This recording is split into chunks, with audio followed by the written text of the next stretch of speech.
All right, hi guys, here's video number 2. This is on connection. Again, this is not new to you guys. I know you've heard this entire skiing life, but I just wanted to give you a visual of, comparing like myself, this is an area I definitely need to work on, compared to somebody who's really good at connection, which is Regina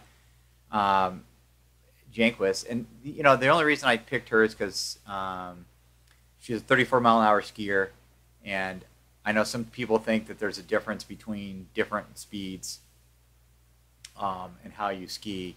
Although Terry Winter kind of debunked that because he showed a video a while back of him going 26 miles an hour minus 15 all the way up through 36 mile an hour minus 39 and showing the exact same technique and proving that it doesn't make any difference what line or what speed you're at. You should ski every pass basically the same way.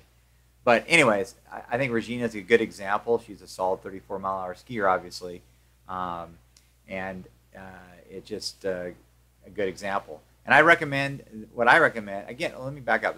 The main reason I'm doing these videos is to just help give a visual of what it is that I'm looking for when I'm coaching you guys, and just kind of give you an idea what I see when I'm watching people ski or what I'm looking for.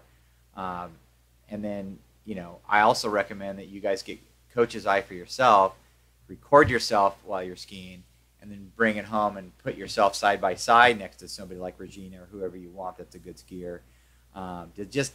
It helps kind of hold yourself accountable to, like, a lot of times we think, I know myself, I think I'm executing it a certain way, and then when I watch it on video and compare it to somebody that I'm trying to more emulate, I can see where my strengths and weaknesses are. And so I think it's really good for yourself to get that visual of comparing yourself side by side, frame by frame, just to see, how you compare and where you can work to improve. So in this situation, you can see right off the bat that with like Regina, you can see where her handle is and you can see where her thigh is. They're really close. And then the other thing I really notice is how her hips are just kind of tucked underneath her. If I kind of move this forward, you can see how she just keeps her hips, just completely just tucked up underneath of her handle. Okay. And again, that handle is super close to her thighs.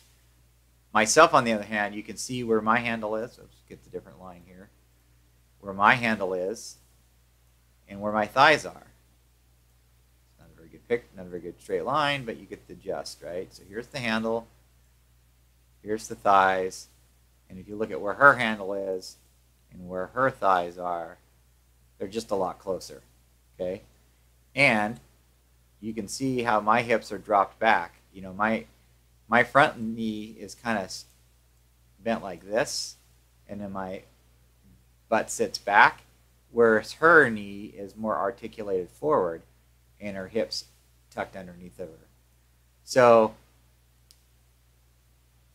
to accomplish getting that stack position, that handle up and hips close together, you've got to push your front knee and your knees more forward so they have a more articulated forward. And that also puts your weight down over the center of the ski and makes your ski ride really flat, which gives you the most efficiency in your cut.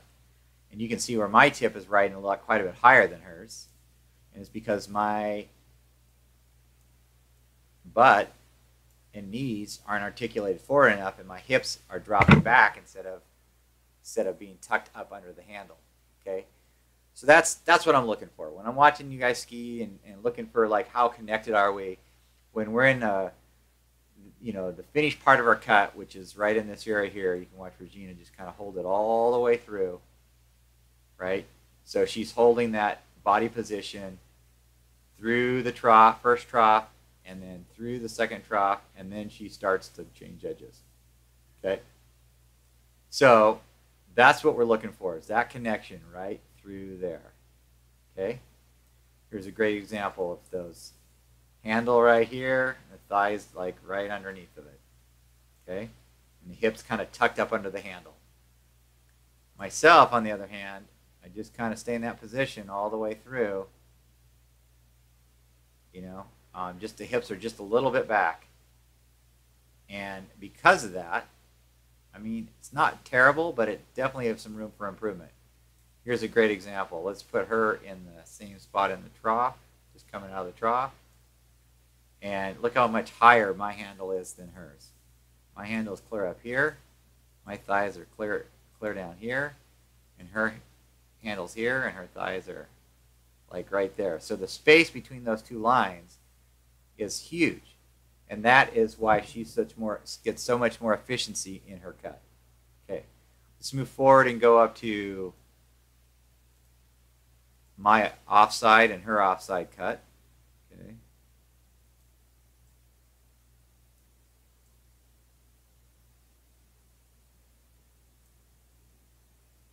So I tend to, for whatever weird reason, my offside cut's a little bit better than my onside as a general rule. I don't know why, but that's just the way it is.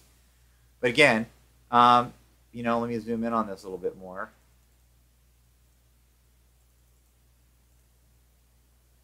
You know, I'm not terribly unhappy with my cut here in my position here, but I think she's definitely got her hands a little closer. Yeah, just a little bit, right?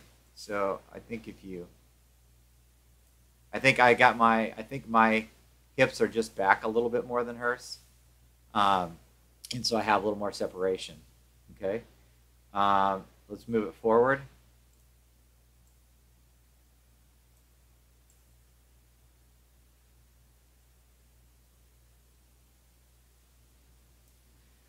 Well, again, you can see that her handle's like basically right on her thigh, pretty darn close.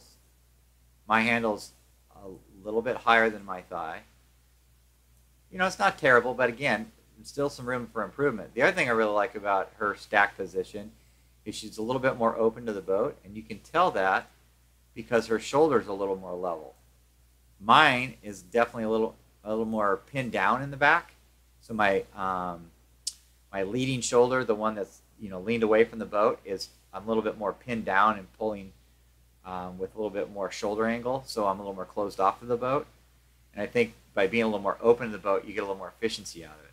The other thing that's kind of interesting is we're both at 32 off. She's at 34 miles an hour, I'm at 32 miles an hour, but we're both at 32 off. And look at where her rope's going. It's actually going behind her front foot, and mine's going in front of my front foot. So that's because, again, she's more open to the boat, and her hips are a little bit more tucked underneath of her. And as a result, she's probably getting a little more efficiency out of the ski. Okay. So anyways, that's what I look for. I hope that's helpful. My recommendation is, I mean, you guys already know this, but again, I just wanted to give you a visual. But I recommend, you know, you don't have to do every set, but record yourself on occasion and compare yourself. Is your pull looking like Regina is, or, you know, or is there room for improvement? You know, it's just a good way to kind of learn what you're doing and know what you got to work on. So hope that helps. Talk to you later.